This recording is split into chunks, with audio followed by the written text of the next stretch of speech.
કેનેડામાં હમણાં દોટ કાઢી છે, લોકો બહુ મીડા જવા અહીંયા જાતા હોય નોકરી કોઈને મળતી નથી, તો એટલી બધી મંદી આવી ગઈ છે કે શું છે આ બધું મંદી ને? હા, કેનેડામાં હમણાં થોડાક ઇન્ટરેસ્ટ રેટ વ્યાજ દરો થોડાક ઊંચા આવી ગયા હતા, એટલે હમણાં થોડુંક મંદી જેવું છે. અને એમાં સ્ટુડન્ટના વિઝાના નિયમો થોડાક સ્ટ્રિક્ટ કર્યા, એટલે સ્ટુડન્ટને ઓછા કરી દીધા છે બરોબર જવાના, એટલે વિઝા આપવાના જ ઓછા કરી દીધા. કેનેડામાં લોકો છોકરાઓ બહાર ગયા પણ એટલે હેરાન થાય છે. હા, એવું જોબ વિડીયો આવતા હોય, જોબ મળે નહીં અને જતા ખર્ચા કાઢવાના હોય. એના મા બાપ બિચારા ખેતી કરી મોકલે, પણ અહીંના પૈસાનું કંઈ આવે નહીં. અહીંના પૈસાથી ત્યાં હાલે એમ તો મોંઘું પડે બહુ, ત્યાં જોબ મળે નહીં, એટલે અને ત્યાં ઓલી જે જીઆઈસીમાં આપ્યા હોય એ પૈસાથી હાલે, પણ એ તો ટેમ્પરરી હોય, વરદી પૂરતું નીકળે, પણ એટલો બધો ટાઈમમાં પછી પાછી બીજી ફી ભરવાની, બીજા ઘરના ખર્ચા હોય, એમ થોડુંક અઘરું પડે. તો આ બધા સમજાવ કે ના દોડવા મળ્યા છે, ખોટું છે ને? પેલા જોબ મળશે કે નહીં એનો કોઈ વિચાર નથી કરતા, સીધા કેનેડા કરીને ગયા છે. એ લોકો બિચારા છોકરાઓ બહુ હેરાન થયા, ઘણા લોકો વિડીયો આવતા હોય ને જોવા મળે ને. એટલે એમાં એવું છે, જો બધા માટે જવું બેનિફિશિયલ જ છે એવું નથી. અમુક લોકોને કોને જવાય કોને ન જવાય વિચારવું પડે. બરોબર, પોતાની ફિલ્ડનો એક્સપિરિયન્સ છે, પોતાને ત્યાંનું વાતાવરણ સહન કરવાની કેપેસિટી હોય, જોબ ન મળે તો પૈસાની કેપેસિટી હોય, આવું બધું હોય તો જવું હોય, ઈચ્છા હોય તો જવાય ખરા, આપણે કોઈ ના ન પાડીએ. પણ જો અહીંયા ઇન્ડિયામાં વેલ સેટલ્ડ હોય, મારી 70-80 લાખ રૂપિયા એવી આવક હોય અને અહીંયા ધંધો હોય, અથવા તો અહીંયા બહુ પૈસાની સગવડતા સારી હોય, જમીન મિલકત હોય, તો હું માનું છું ત્યાં સુધી જવાની જરૂર છે નહીં. પણ હા, પણ પછી બધા માટે નહીં.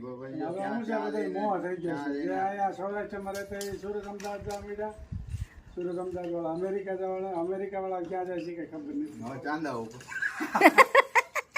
એટલે લોકોને ક્યાંય શાંતિ નથી, દોડ્યા જ કરે છે, આગળ દોડ્યા જ કરે. ભલે આગળ પ્રગતિ કરવી જરૂર છે, પણ જઈને હેરાન થાય એ વિચાર કરવો છે પછી. હા, સારું એટલે વિચારીને લેવું પડે નિર્ણય. પેલા જો અત્યારે તો કેવું છે, સ્ટુડન્ટ વિઝા ઉપર જાય ને એને પીઆર થવું અત્યારે અઘરું થઈ ગયું. એટલે જાય ત્યારે મેં 1-2 કેસ જોયેલા છે, તેમને સ્ટડી પરમિટ પછી વર્ક પરમિટ પૂરી થઈ જવા આવી છે, અને હજી અમને પીઆરનું કંઈ સેટિંગ થયું નથી. હવે જો ન થાય અને પાછું આવવું પડે તો ત્યાં ગયા ને રૂપિયા ખર્ચા અને વીએ એટલું જ થયું ને, ખોટો ખર્ચો વધે. પીઆર સિટીઝન કે એવું કંઈ થાય નહીં, એટલે એ બધું લાંબા ટાઈમનું વિચારે. પણ આમાં પછી બધું એનોય વાંક ન હોય, કેમ કે અમુકના જે ઇમિગ્રેશનના નિયમો બદલાતા રહે ને ગવર્મેન્ટના. હવે એ ગવર્મેન્ટના નિયમો ક્યારેક પ્લસ માઇનસ થાય ને, એ આપણા હાથમાં ન હોય, નક્કી ન હોય. બરોબર, હમણાં વચ્ચે ફૂલ હાલતું હતું તો બધાને ઘણા બધા લોકોને ફાયદો લઈ ગયો. પહેલાં ટીઆર ટુ પીઆરનો અને એવા બધી સ્કીમ નીકળી હતી તો ઘણાને ફાયદો થઈ ગયો, ટીઆર થઈ ગયા બધા. પણ અત્યારે કડક થઈ ગયા છે નિયમો, તો અત્યારે હેરાન થઈ છે થોડોક ટાઈમ. મને એવી ખબર નહીં આવે 1-2 વર્ષ પછી પાછું વધારે ઓલું જય સ્વામિનારાયણ. લે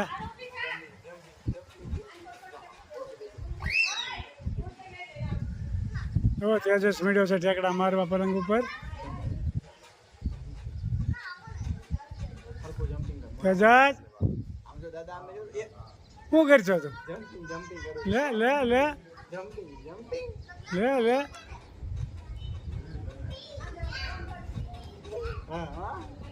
હવે રમતા ચડી ગયો છે અત્યારે.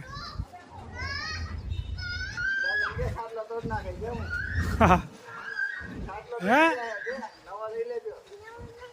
હું કહેતો હતો અમારી પલંગ તોડ વિસ્તારે એમ ખાટલા તૂટી જાય કે હું કામ હે જમ્પિંગ કરું છું કે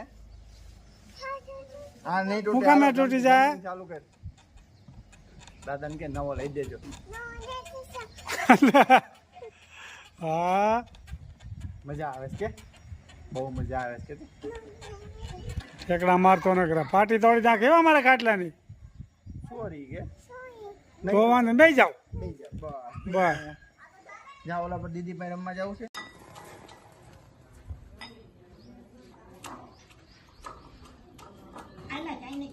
શું કરે છે તેજસ? શું કામ કરે છે?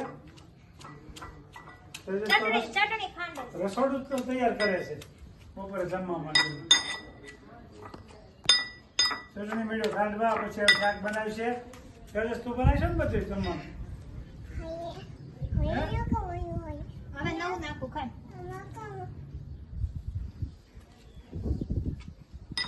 બસ કરવા માંડા ચટણી ખાંડો ના એટલી ખાંડ પેલા પછી નાખું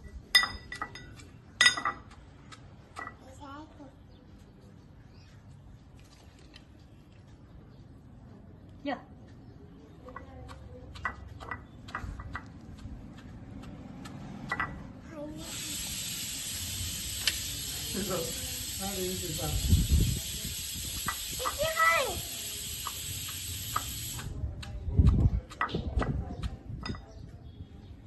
બસ લે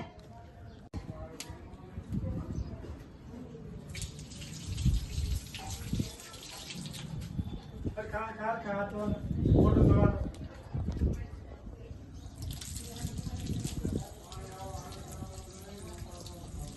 બસ બસ બસ